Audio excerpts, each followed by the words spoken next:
আসসালামু আলাইকুম গাইস, বলেন তো কোথায় আছি আমরা এখন? আমরা আছি ইন্ডিয়ার বর্ডারের কাছে। ওই যে দেখেন ইন্ডিয়ার পাহাড় দেখা যাচ্ছে।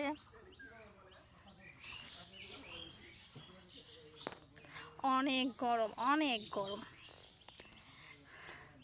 আমাদের কেমন দেখা যাইতেছে দেখছেন, গরমে আমাদের ফেসের অবস্থা কি।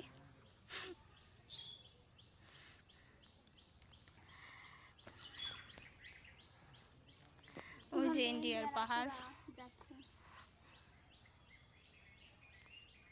ইন্ডিয়ার পাহাড় দেখা যাচ্ছে। এই যে আমাদের বাংলাদেশ এই সাইডে, আর ওই সাইডে হচ্ছে ইন্ডিয়া। বর্ডারের কাছে